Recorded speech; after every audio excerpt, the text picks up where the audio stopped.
There are some amazing people around that we can learn from today. People who have already braved the storms and come out on top. People who are still alive today. People who started with nothing and ended up with something great. Famous people, not so famous people. Maybe even people you know, but don't know their stories. People who had an early vision and ambition. People who turned their focused dreams into the reality of success. Life is dull only to dull people. This is true, but it also could have read, life is interesting only to interesting people, or life is successful only to successful people. And what I'm trying to say is that you must first become, mentally, from an attitude standpoint, that which you wish to achieve. A famous restaurateur was being interviewed by a reporter who asked, "When did you become successful?" He replied, "I was successful when I was sleeping on park benches, because I knew what I wanted to do and that I would do it." In short, his attitude had been one of success, of expecting success long before the material, the tangible rewards of success had been earned. But for now, remember that a person must act, look, and because of these things, feel successful before the success he seeks can come. We must learn from personal experience. Pretty simple. Learn from what happens to you. Take a look back over the last few months. Did you make some mistakes? How could you correct those for the future? Take a look back over the last year. Have you done it right or done it wrong? Let's correct it for the next year. Don't drown in a sea of your own negativity when you can float on the ocean of life. You are meant to be a wonderful, loving expression of life. Life is waiting for you to open up to it, to feel worthy of the good it holds for you. The wisdom and intelligence of the universe is yours to use. Life is here to support you. Trust the power within you to be there for you. The moment you start feeling abundant and worthy, you are generating wealth. The moment you're empowered and feel it, you're beginning to step towards your success. The moment you start feeling whole, your healing begins. And when you love yourself and you love all of life, you'll create an equal. And now you're causing an effect.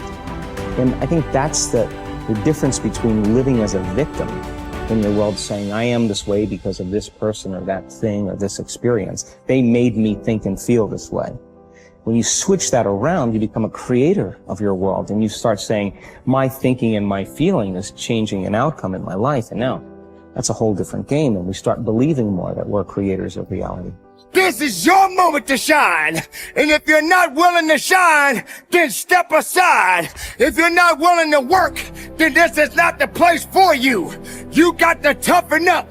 You got to look up. You got to build up. If you want it, this is the time to go get it. But you gotta work for it. You got to believe in it. You got to trust in it.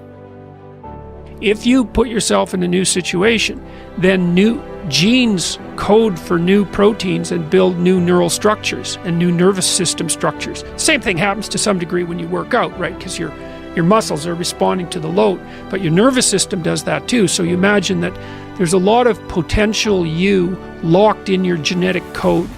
And then if you put yourself in a new situation, then the stress, that's the situational stress that's produced by that particular situation, unlocks those genes and then builds new parts of you. And so that's very cool, because who knows how much there is locked inside of you. Okay, so now here's the idea. So let's assume that scales as you take on heavier and heavier loads. That more and more of you get more and more informed because you're doing more and more difficult things, but more and more of you gets unlocked. And so then what that would imply is that if you got to the point where you could look at the darkest things, so that would be the abyss, right? That would be the deepest abyss. If you could look at the harshest things, like the most brutal parts of the suffering of the world and the malevolence of people and society, if you could look at that straight and directly, that would turn you on maximally. And so that's the idea of rescuing your father, because imagine that you're like the potential composite of all the ancestral wisdom that's locked inside of you biologically. But that's not going to come out at all unless you stress yourself, unless you challenge yourself. And the bigger the challenge you take on, the more that's going to turn on. And so that as you take on a broader and broader range of challenges and you push yourself harder, then more and more of what you could be turns on, and that's equivalent to transforming yourself into the ancestral father, because you're like the, what would you call it? You're the consequence of all these living beings that have come before you, and that's all part of your biological potentiality. And then if you can push yourself, then all of that clicks on, and that turns you into who you could be. That's the re-representation of that positive ancestral father. So that's why you rescue your father from the belly of the beast. Acknowledgement is crucial to beginning. You have to dig deep and face yourself in stark reality. What do you think about yourself? Acknowledge your qualities and your flaws, not what your family and friends think about you. And what do you think? How do you feel about yourself? Objectively look inside yourself. You might think that is an overrated mainstream idea, but I promise you it is an imperative step you must take, and a big problem. Consciousness will take shape only if you start thinking about it. First, you have to understand your virtues and flaws. Then you have to begin to speak about them, not advice-seeking, but stating as facts. By speaking about them, I mean you must stand up and say, hey, this is me, I am this person. And it will hurt. Let's say you were blindfolded for 10 or 15 years. If after many years you choose to remove the blinders, when you open your eyes even the slightest bit, it will hurt as hell. So first you have to acknowledge that opening your eyes will be painful. Most of those who get this far will quit and fail because they fear pain and they fear failure. A lot of what-ifs will appear in front of them, and a lot of possibilities that might lead to failure. So they decide to do nothing, and they stick their heads back in the sand. Will you also do that? I know you won't. You are better than those who choose to be blind. You will keep going. What comes next in the process of recognizing a life that lacks confidence? After the pain, or shall I say during, you will start to recall one by one all the chances you missed, all the possibilities you didn't take, and all the time you wasted. It is important to take these lessons and promise yourself it won't happen again. But don't spend too much time regretting a wasted past. Stay in the present, leave the past behind, and act now in a way to improve your future. Prepare yourself for some further disappointments. You who are starting to see straight will realize the friends around you are not so perfect as you thought they were. You will see their blindness and how they mismanage their lives. Don't start mocking them. Don't tell them how stupid they are because they haven't asked for your opinion. You must know they are not yet ready to open their eyes. This process has to start from within.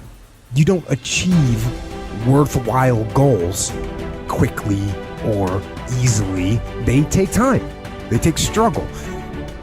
They take relentless pursuit day in and day out. That's what it takes. But also, things don't usually fall apart quickly either. At least at first, it's a slow process. A little slip here, a little setback over there, a little wearing down of discipline and will over time. That's the thing. Success and failure are generally slow processes, either slowly building things up or gradually tearing them down.